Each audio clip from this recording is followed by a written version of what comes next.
વિરમગામ ચકચારી ડાંગર કૌભાંડમાં છેલ્લો આરોપી અધિકારી પોલીસ સમક્ષ હાજર થયો.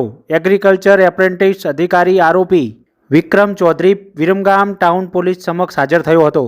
વિરમગામ વર્ષ 2023-24ના ટેકાના ભાવે ડાંગર ખરીદ કેન્દ્ર પર રૂપિયા 3.67 કરોડની ઉચાપત કૌભાંડ મામલે વિરમગામના મામલતદાર દ્વારા અગાઉ 7 શખ્સો સામે વિરમગામ ટાઉન પોલીસ મથકમાં ફરિયાદ નોંધાવી હતી.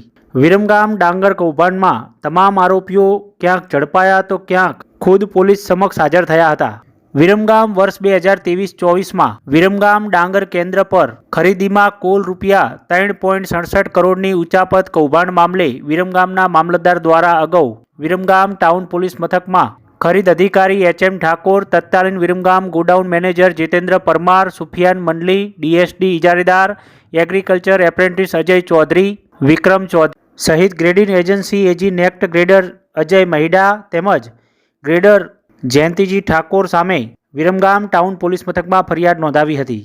ઉલ્લેખનીય છે કે વિરમગામના ડાંગર કૌભાંડના ફરિયાદ બાદ 1.5 થી 2 મહિનામાં સમયાંતરે ડાંગર કૌભાંડના 7 શખ્સોમાંથી આરોપીઓ પોલીસે ઝડપ્યા હતા અને અમુક આરોપીઓ પોલીસ સમક્ષ હાજર થયા હતા. ઉલ્લેખનીય છે કે પ્રાપ્ત માહિતી અનુસાર વિરમગામ ડાંગર કૌભાંડમાં નિગમના ઉચ્ચ અધિકારીઓ કૌભાંડમાં સામેલ હોવાની આરોપીઓ દ્વારા પૂછપરછમાં કબૂલાત કરાઈ હોવાનું સામે આવ્યું છે. વિરમગામ ડાંગર કૌભાંડમાં મુખ્ય આરોપી સુફિયાન મંડલી સહિત અન્ય આરોપીની વિરમગામ ટાઉન પોલીસ દ્વારા સઘન પૂછપરછ હાથ ધરવામાં આવી રહી છે.